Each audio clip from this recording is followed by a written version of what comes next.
It all began when our grandfather died. He had been a solemn man, stoic doer. He never placed a smile on his face for us, even when we were children. But he had not been mean, and he would always bring us candy when he visited.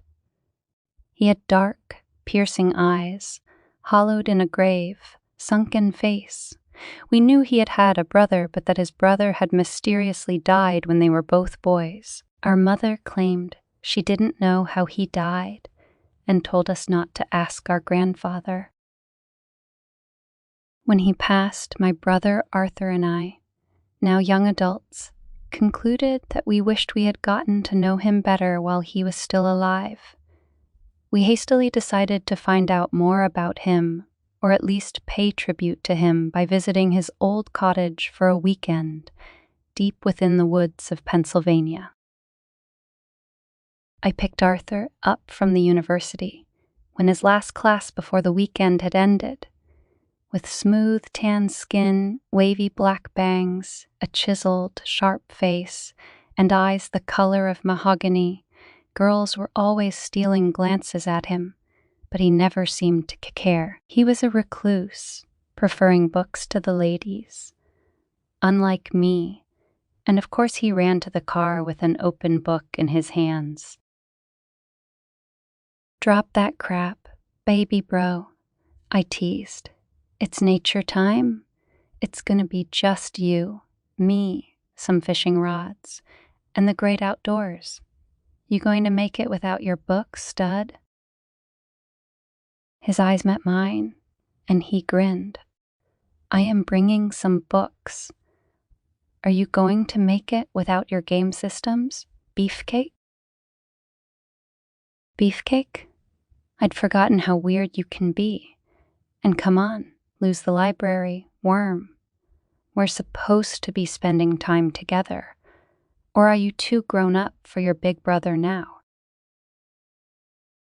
No, I just know you are going to leave me the second you find a hot lady hermit. Might as well bring my books to be prepared. Lady hermit? Hey, I'm not judging your tastes in women, but that scene ain't for me. I laughed. He shifted uncomfortably in his seat.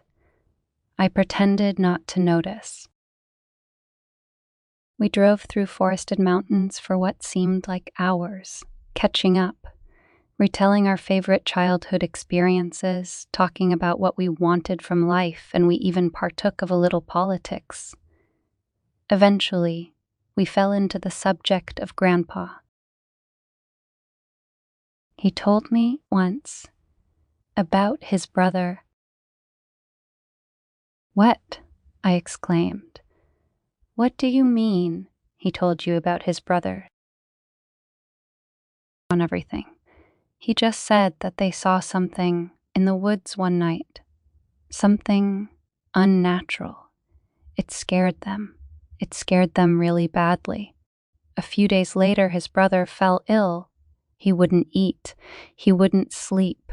He became gaunt, feverish, delirious. Then he became violent, lashing out at the family. How? How did you get Grandpa to tell you? I asked, shocked.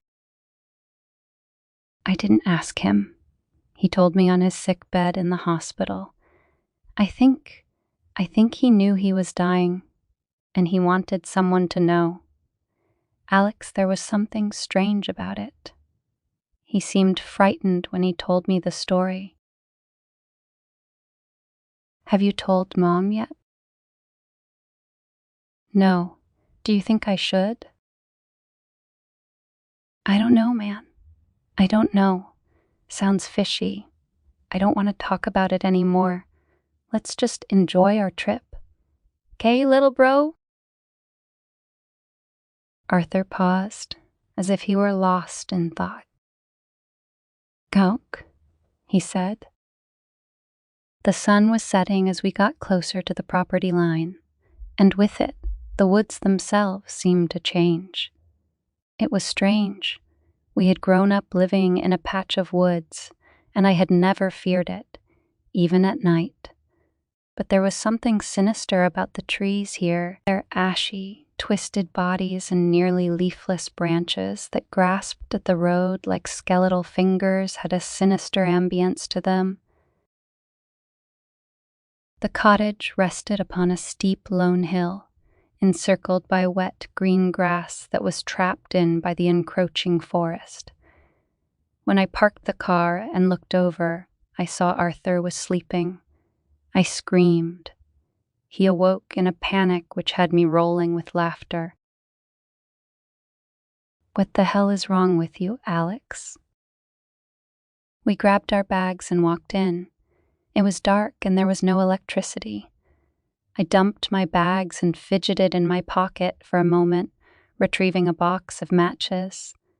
I lit one and searched my pack for a battery-operated lantern and hung it up. "I brought a few of these," I said, "so we can put one in each room or—" He was glancing around the room as if horrified by something that only he could see. When I called his name, he spun around and tried to collect himself. "Yeah, sounds great." "You hungry, worm?" I said, trying to act like he hadn't just freaked me out. "No, Alex. No. I think I just want to go to bed. Now, we'll just get up early tomorrow and catch us some fish for breakfast. Sound good, Arthur?" This time, he didn't turn to face me when he answered. He was staring out the nearby window. "Yes, tomorrow." We each grabbed a lantern and our sleeping bags and explored the large cottage. It was plain, made of logs without furnishing. We climbed the creaking stairs and found what we imagined was a bedroom once, though it was completely empty now. It might have even been Grandpa's room decades ago. "Alex, are you all right? You were trembling and you are sweating buckets." My younger brother and I used to tease that he was secretly a monster that devoured his brother and stray children. "He only brings us sweets." We laughed, so as to fatten us up and make us taste good. Mother didn't like this talk and said that he was simply a lonely man. She had not been close to him. Mother said he had not lived there in a long time, but for some reason, he would not sell the place nor permit any of his family to make a home of it. The deed was in her name now, and she said that it was a great idea for her children to spend quality time together in her father's old cottage, even if she had rarely visited it herself. By the time they got a doctor up to the family cottage, it was too late. He had died of a combination of organ failure, internal bleeding, and malnutrition. The doctors said that he probably contracted a parasite in the woods somehow. I don't know what type it could have been to do that. Personally, I think he had been traumatized from whatever he saw and he just stopped eating. They felt corrupted. They felt wrong. My palms became clammy and I felt my neck hairs prickle up, but I kept silent. The last thing I wanted to do was spook Arthur and have him complain that he wanted to go. We turned off the lights and settled in on the floor. It took me a while to fall asleep, and my dreams were laced with dark, twisting images of the woods, the cottage, and of Arthur. I awoke the next morning, drenched in sweat. Arthur was standing next to me, glaring at me. "I'm fine. Let's just go and catch some fish, nerd. I'm starving, I answered. Well, the shower doesn't work. Maybe the well is dry. Guess we will be bathing in the lake, he said. We grabbed our fishing poles and headed out the door. An early morning mist greeted us, and the sky was gray.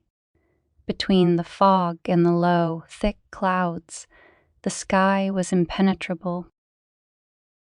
Where are you going, Alex? Aren't we taking the car? No, bro. We said we were going to do this as naturally as possible. Besides, if I remember correctly, the road to the lake isn't that long of a walk anyway. Don't be lazy. When we arrived at the lake, we cast our lines and waited. Hours passed without a bite, and still the sun didn't show and the mist didn't abate.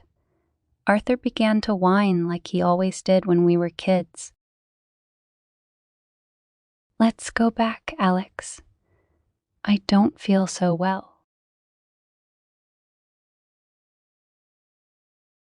Hush, I said.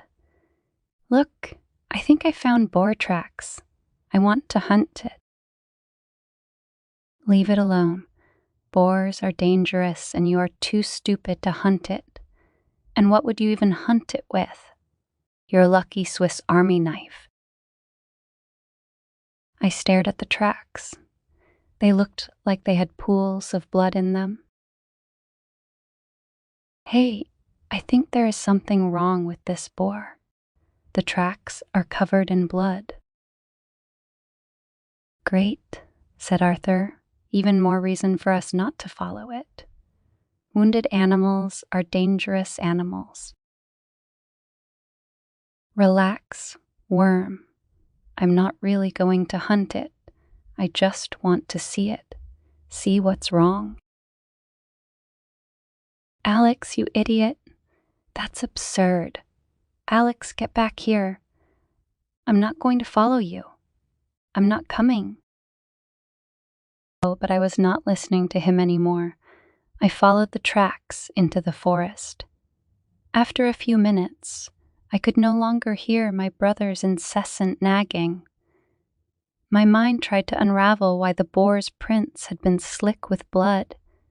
Had a predator attacked it? Had it got into a fight with another boar? Finally, after roughly half an hour, I heard the beast. I stopped. Something was very wrong. Its breathing was heavy, labored. I crouched down behind a fallen tree and waited as the giant of a boar slowly lurched its way through the brush and into my view, just yards away in a small ditch below and in front of me. That's when it happened. The big beast collapsed. I knew it was dead when its mean little pig eyes rolled into the back of its head, and a last long moaning sigh left its body. He moved erratically, like a drunk person swaying from side to side. Although the boar was very tall and long, it was skeletally thin with dark bruises all over its back and belly. His huge head swung back and forth, revealing broken, amber tusks and a snout caked with dried blood. And its eyes made me want to scream. They were sunken into their cavities and glazed with ooze. But they seemed angry, so angry. Yet it was still moving. Its stomach first, and then its throat began to heave. Finally, its lower jaw was forced down, and the most horrible thing crawled out. I first noticed its legs. Like crab legs or spider legs, they were thin, wispy, and broken into segments. They reminded me of long, scarlet fingers. 6 of them jetted out, collectively stabbing the air like a dagger before relaxing, curling out into different directions. They pulled themselves out of the boar's mouth gracefully until the head appeared. Large, spider-like jaws felt the fresh air, twisting like an ant's antennae. The spidery head was small and merged easily with the abdomen, having no real separation from the body, and there seemed to be no eyes. Where a tail might have been on a normal creature, there instead were 3 long octopus-like tentacles, complete with oozing suckers.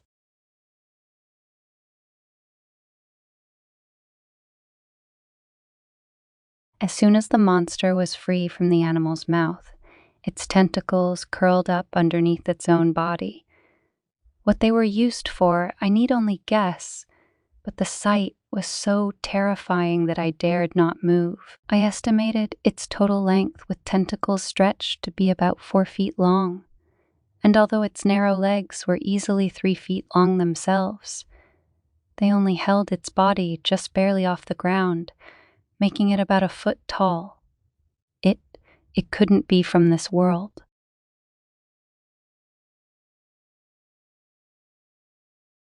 Alex. The monster turned towards me as my brother was calling from directly behind me. Eyeless or not, it seemed to stare at me. It knew I was there. No, I thought. Go away, Arthur. Shut up and go away. Do not come here. Alex. The monster scuttled off into the shrubs behind it. I exhaled for the first time in what must have been an eternity. Alex, there you are. I've been looking for you for an hour. Let's go. I want to go back. I'm done with this stupid lake, this stupid forest. Okay, I croaked faintly, not looking away from the bushes. That's it? Just an okay? Not a stop whining worm? Jesus, it's like someone nice snatched your body from you. Let's go back to the cabin, I said, tears welling in my eyes. I grabbed his arm and spun him around before he had a chance to witness the boar's corpse. We traveled quickly, gathering our rods without a word, and found ourselves at the cabin as the sun began to set. I went over to the car and thrust the key in, only to hear the engine sputter and die. The car was old, but had never had issues before. Alex, shouldn't we get our stuff first? Arthur joked.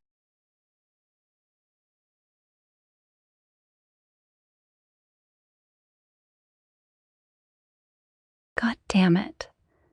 Why won't it start? I screamed. Alex, it's fine. We will try again in the morning or else get help. We can't walk to the nearest town without sunlight.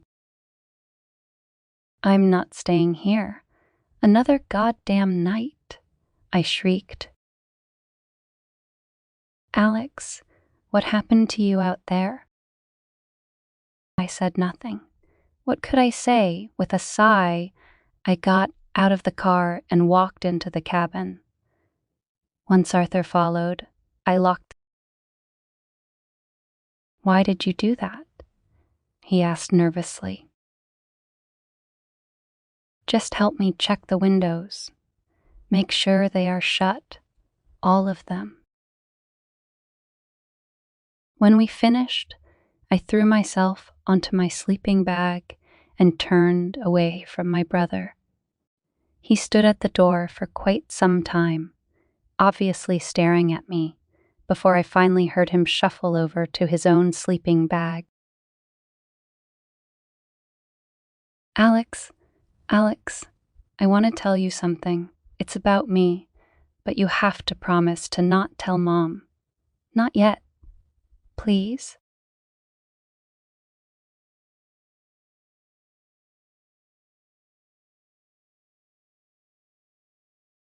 I pretended to be asleep.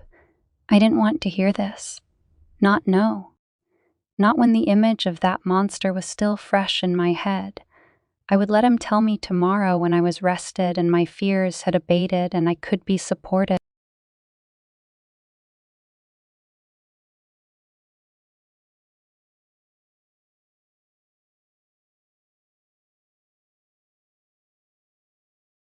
I don't know how I found sleep that night, but eventually I was able to shove the thought of that parasite in the woods with its spindly legs, spidery fangs, and dripping tentacles from my mind.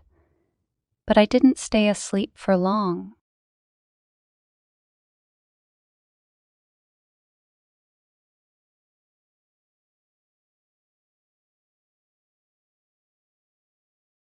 I awoke in darkness to the sound of scuttling which ended almost as quickly as it began. No, I imagined it. There's nothing there. But the noise returned. It's just a field mouse or a roach. God only knows how long this place has been abandoned. Anything could be living here. Anything.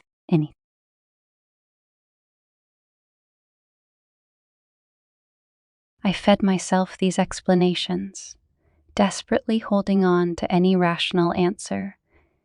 Anything that would keep me from confronting my darkest fears, which grasped at the outer reaches of my sanity. But the scuttling grew louder, closer. I could feel goosebumps growing up my spine. No. I got up and grabbed my lantern. Arthur was still asleep beside me, breathing slowly. I threw light across the room, into the corners, forcing the shadows to retreat like monsters shying from a holy ward. There was nothing in the room. I waited like that for ages until I realized the noise had been gone for quite some time. It must have been just a mouse or bug. It had to be. I fell back on top of my blankets, and immediately my overwhelmed mind turned off. In darkness, there was a horrible creaking sound, like bones snapping. And then I heard labored, raspy breathing. "Arthur," I whispered. The breathing grew louder, deeper. I grabbed the lantern and flicked on the light. What I saw was the fabric of nightmares. Arthur was crouched in the corner in a puddle of blood, his arms shielding his face from the light, but they were bruised, purple and black. A rib was clearly out of place, jutting out, almost ripping through the skin. When I called out to him again, his arms slowly fell away from his face. It was no longer the handsome visage it had always been, no longer the familiar, smiling, loving face of my brother. His lips had burst open as if something had repeatedly slashed at them. His eyes had sunken in and become bloodshot, glazed with a strange goo. They seemed violent, and when he looked at me, I could not see Arthur in them. "No," I moaned. He launched at me. His hands forced themselves around my throat, and he began to choke the life from me. I tried to wrench free, but he was too strong. Where did his strength come from? I punched him, kicked him, slashed at his face, but his grip only tightened. I was crying and trying desperately to suck in any air I could. My arms fumbled on the floor, searching for something, anything to hit him with, anything that would. My fingers closed around my pocket knife. I flung it open and slashed at him. His cuts bled down onto my face, stinging my eyes. I stabbed, puncturing his stomach. His grip loosened. I wrenched myself away, gasping. When I looked over, I saw Arthur on the floor, inanimate. "Arthur," I cried. Scarlet legs burst from the wound, and out crawled the monster from hell.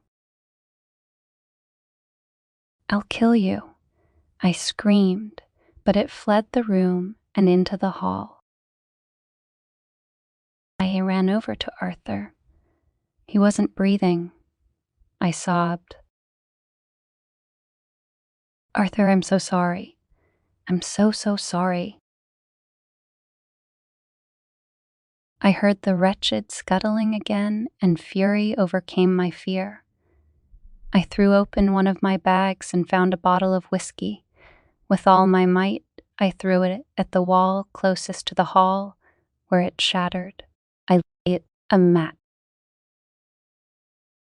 That was the last thing I remembered from that night.